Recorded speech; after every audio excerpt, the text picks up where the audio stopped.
नमस्कार मित्रांनो. आजच्या व्हिडिओच्या माध्यमातून आपल्याला बघायचं आहे की 3 अपत्ये जर आपल्याला असतील तर आपण सरकारी नोकरीमध्ये पात्र आहे का?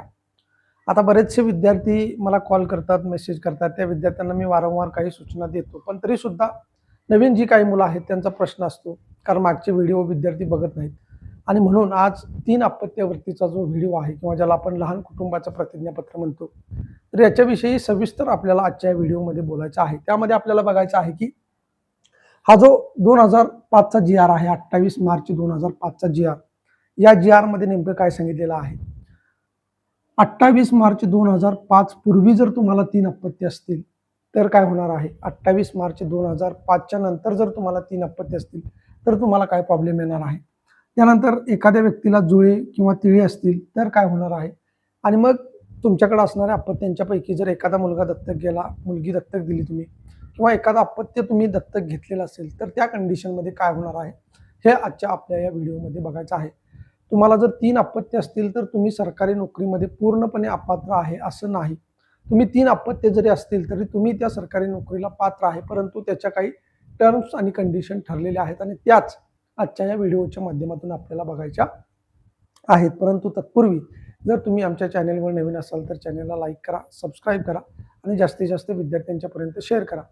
बघा मित्रांनो, तुम्ही ज्या वेळेला तुम्हाला अशा पद्धतीने सांगितलं जातं की 3 अपत्य असतील तर तुम्हाला फॉर्म भरू नका.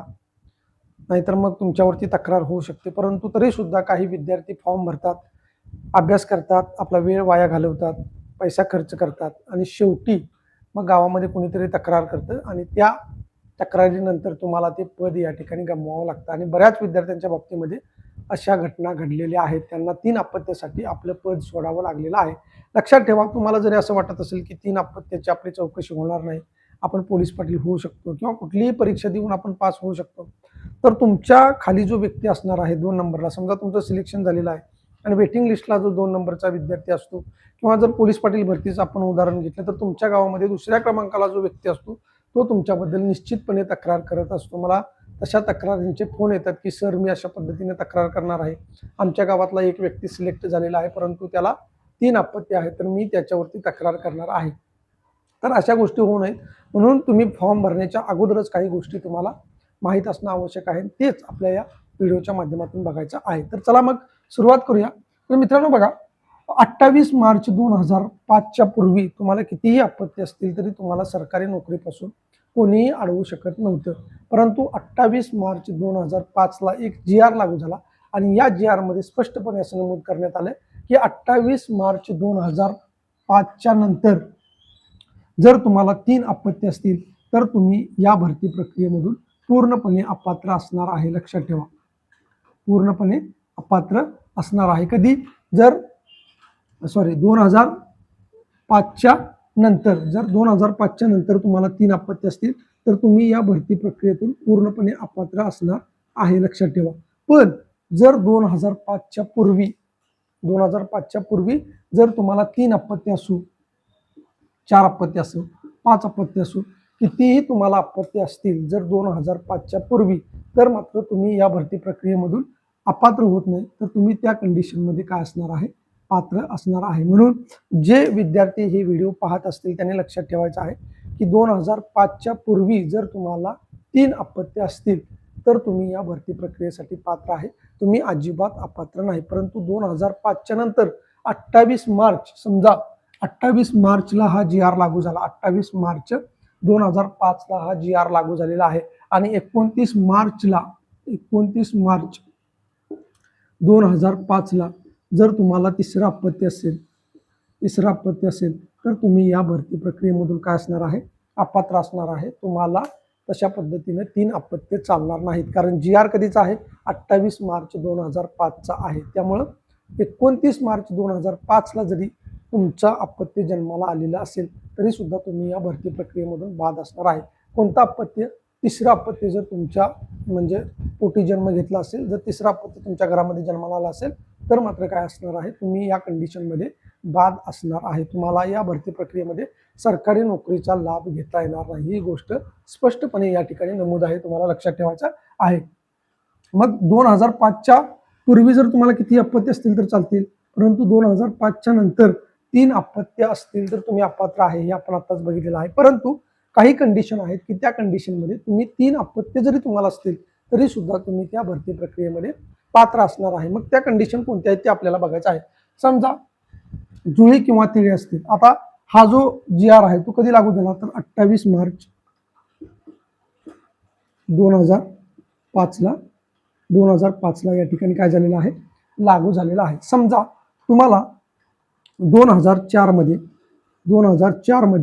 जर दोन अपत्य असतील, 2004 मध्ये जर दोन अपत्य असतील आणि 2005 मध्ये म्हणजे 28 मार्चच्या नंतर जर 2005 मध्ये तुम्हाला तिसरं जर अपत्य जन्माला आलं, तिसरे अपत्य, तर मी आत्ताच सांगितलं काय की तुम्ही या ठिकाणी काय असणार आहे, या भरती प्रक्रियेमधून बाद असणार आहे. पण जर हे तिसरं अपत्य जन्माला येणार हे जर जुळं असेल किंवा हे अपत्य जर तिळं असेल, जुळे किंवा तिळे, जर दोन मुलं जन्माला आली तर त्यांना आपण जुळे म्हणतो. एकाच वेळी जर तीन मुलं जन्माला आली तर आपण त्याला तिळे म्हणतो. तुम्हाला काय सांगायची गरज नाही. जर समजा असं झालं की 2004ला तुमच्याकडे दोन अपत्य होती, परंतु 2005ला जर तुम्हाला जुळं झालं किंवा तिळं झालं तरी सुद्धा तुम्ही या भरती प्रक्रियेमध्ये फॉर्म भरून सरकारी नोकरीचा लाभ घेऊ शकता. याचाच अर्थ काय की जर पहिलं अपत्य तुम्हाला असेल, पहिलं मग एक अपत्य असू द्या, अगर दोन अपत्य असू द्या, जे काही एक अपत्य असेल, पहिले तुम्हाला एक अपत्य आहे.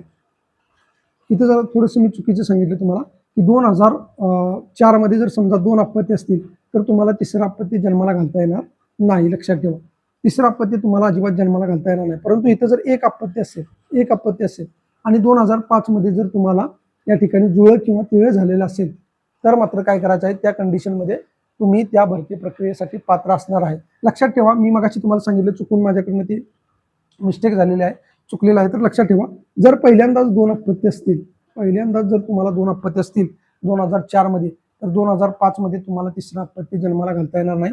कारण जर तीन अपत्य झाली तर तुम्ही या भरती प्रक्रियेमधून काय असणार आहे, बाद असणार आहे. लक्षात ठेवा, इथं तुम्हाला माहिती आहे की आपल्याला ऑलरेडी दोन अपत्य आहेत आणि तरी सुद्धा तुम्ही तिसरं अपत्य जन्माला घालताय म्हणजे तुम्ही या भरती प्रक्रियेमधून बाद असणार आहे. पण सुरुवातीला जर तुम्हाला एक अपत्य असेल आणि नंतर जन्माला येणारं जर मूल आहे, ते मूल जर का जुळं किंवा तिळं असेल तर मात्र त्या कंडिशनमध्ये तुम्ही त्या भरती प्रक्रियेसाठी पात्र असणार आहे. किंवा दुसरी गोष्ट, 2005ला किंवा आता समजा एखादा मुलगा आहे किंवा मुलगी आहे आणि 2000 आपण घेऊया की 10 मध्ये तिनं या ठिकाणी तिचा विवाह झालेला आहे. आता 2010 मध्ये विवाह झाला म्हणजे काय झालं की 2005च्या नंतर या ठिकाणी विवाह झालेला आहे, म्हणजे 2005 नंतर तिला अपत्य झालेलं आहे. आणि हे जर का पहिल्यांदाच तिळे असेल समजा, तरी सुद्धा तुम्हाला या भरती प्रक्रियेमध्ये फॉर्म भरता येणार आहे आणि सरकारी नोकरीचा लाभ घेता येणार आहे. फक्त एकच गोष्ट लक्षात ठेवायची की जर तुम्हाला पहिल्यांदा, इथं आपण मगाशी बघितलं होतं की जर पहिल्यांदा तुम्हाला दोन अपत्य असतील, जर या 2005च्या पूर्वी जर दोन अपत्य असतील तर तुम्हाला थांबावं लागणार आहे. तुम्ही जर तिसरं अपत्य जन्माला घातलं तर तुम्ही भरती प्रक्रियेमधून बाद होणार आहे. लक्षात ठेवा, जर तुमच्याकडे एक अपत्य असेल आणि आता जर तुम्हाला जुळं झालेलं असेल किंवा तिळं झालेलं असेल तरी चालणार आहे. फक्त एक गोष्ट लक्षात ठेवा, इथे मी सांगितलं की 2005च्या पूर्वी चालत होतं, तुम्हाला किती जरी अपत्य असतील तरी तुम्हाला फॉर्म भरता येत होता. परंतु 2005च्या नंतर मात्र तुम्हाला फॉर्म भरता येत नाही. तुम्हाला दोनच अपत्य लागणार आहेत. फक्त एका कंडिशनमध्ये तुम्हाला ती शिथिलता आहे की जर दुसरं अपत्य हे जुळं किंवा तिळं असेल तर मात्र तुम्हाला त्या कंडिशनमध्ये फॉर्म भरता येतो, तुम्ही सरकारी नोकरीसाठी पात्र आहे. परंतु पहिल्यांदा एक असायला पाहिजे किंवा नसलं तरी चालेल, जे जन्माला येणार आहे ते जुळं किंवा तिळं असेल तरी तुम्हाला काही प्रॉब्लेम येणार नाही. दुसरी एक गोष्ट, समजा पहिलं अपत्य आहे आणि आता तुम्हाला तिळं झालेलं आहे, म्हणजे एकूण संख्या किती झाली तर 4 झाली, तरी सुद्धा तुम्हाला चालणार आहे. म्हणजे ज्याचा अर्थ मगाशी मी सांगितला की पहिलं अपत्य असो किंवा नसो, किंवा पहिलं अपत्य जरी असेल आणि दुसऱ्यांदा होणारं अपत्य जे आहे ते तुम्हाला जुळं असेल किंवा तिळं असेल तरी तुम्ही भरती प्रक्रियेसाठी पात्र असणार आहे. इथंपर्यंत तुम्हाला समजलं असेल. आता शेवटचा मुद्दा एक आहे की जो बरेचसे विद्यार्थी मला सांगतात की अगोदर विद्यार्थी फॉर्म भरतात आणि फॉर्म भरल्यानंतर मला सांगतात की सर, आम्ही, आमचा मुलगा आहे किंवा आमची जी मुलगी आहे ती आम्ही या ठिकाणी दत्तक देणार आहे, आम्ही दत्तकपत्र करणार आहे आणि मग आमची संख्या 2 किंवा जी काही संख्या एक्स्ट्राची असेल ती मुलं आम्ही दत्तक देणार आहे आणि आमची संख्या आम्ही 2 दाखवणार आहे. तर त्या विद्यार्थ्यांच्यासाठी मला सांगायचं आहे की हा जो GR आहे याच्यामध्ये लक्षात ठेवा, जर तुम्हाला 2 मुलं असतील, जर तुम्हाला 2 अपत्य आहेत, स्वतःची तुम्हाला 2 अपत्य आहेत आणि ही 2 अपत्य असताना तुम्ही जर एखादं अपत्य दत्तक घेतलं, जर तुम्ही एखादं अपत्य या ठिकाणी दत्तक घेतलं, एखादं मूल दत्तक घेतलं, तर तुम्ही या भरती प्रक्रियेमध्ये फॉर्म भरू शकता. तुम्ही अजिबात अपात्र होत नाही.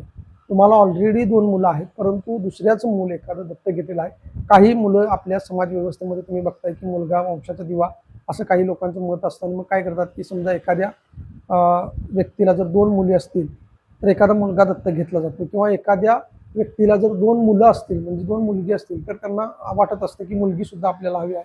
मग एखादी मुलगी आपण दत्तक घेतो, किंवा एखादी आपल्या आजूबाजूचे नातेवाईक कोणी जर अनाथ झालेले असतील, त्यांचा एखादा मुलगा किंवा मुलगी असेल तर ती सुद्धा आपण या ठिकाणी दत्तक घेतो.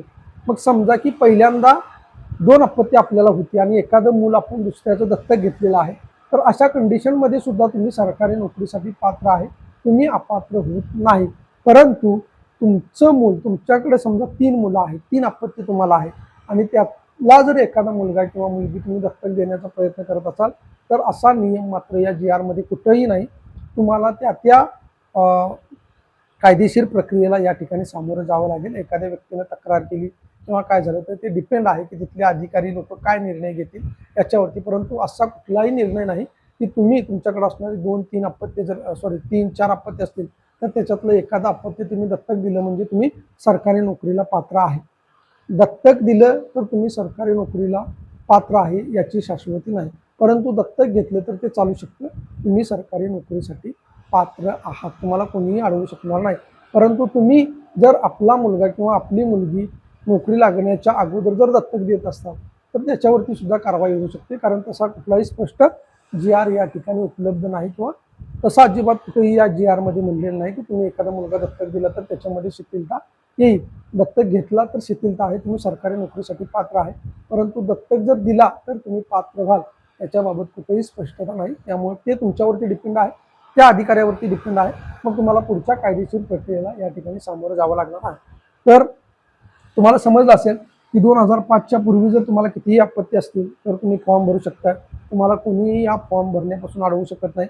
तुम्ही त्या सरकारी नोकरीसाठी किंवा जी काही पात्रता आहे, समजा पोलीस पाटीलचा फॉर्म भरताय, तिथे तुम्हाला सांगितलेलं आहे की 3 अपत्य असतील तर चालणार नाही, लहान कुटुंबाचं प्रमाणपत्र पाहिजे. तर 2005च्या पूर्वी तुम्हाला किती अपत्य असतील तरी चालणार आहे. परंतु 2005च्या नंतर मात्र तुम्हाला 3रं अपत्य चालणार नाही. आणि 3रं अपत्य कधी चालेल, जर तुम्हाला पहिल्यांदा एखादा मुलगा किंवा मुलगी असेल आणि दुसऱ्या कंडिशनमध्ये तुम्हाला जर जुळं किंवा तिळं झालं तर तुम्ही त्या नोकरीसाठी, त्या भरतीसाठी पात्र असणार आहे. परंतु पहिल्यांदा तुम्हाला माहिती आहे की आपल्याला 2च अपत्य आहेत आणि मग तरीसुद्धा तुम्ही 3रं अपत्य जन्माला घातलेलं आहे, तर अशा कंडिशनमध्ये तुम्ही या भरती प्रक्रियेमधून अपात्र होणार आहे. तर मित्रांनो, हा व्हिडिओ चांगल्या पद्धतीनं तुमच्या लक्षात आला असेल. आता कुठलाही डाऊट तुमच्या मनामध्ये राहणार नाही. तुम्हाला जर फॉर्म भरायचा असेल तर या कंडिशनमध्ये जर तुम्ही बसत असाल तर तुम्ही या ठिकाणी फॉर्म भरू शकता. जर हा व्हिडिओ तुम्हाला चांगला वाटला असेल तर लाईक करा, सबस्क्राईब करा, जास्तीत जास्त विद्यार्थ्यांच्यापर्यंत शेअर करा आणि ऑथेंटिक माहितीसाठी आपल्या चॅनलला सबस्क्राईब करून ठेवा. बेल आयकॉनवरती क्लिक करा. खाली कमेंट बॉक्स जो हाईपचं बटन आहे ते दाबा आणि डिस्क्रिप्शन बॉक्समध्ये टेलिग्राम चॅनलची लिंक आहे, त्या लिंकला जाऊन ते चॅनल तुम्ही जॉईन करा. धन्यवाद.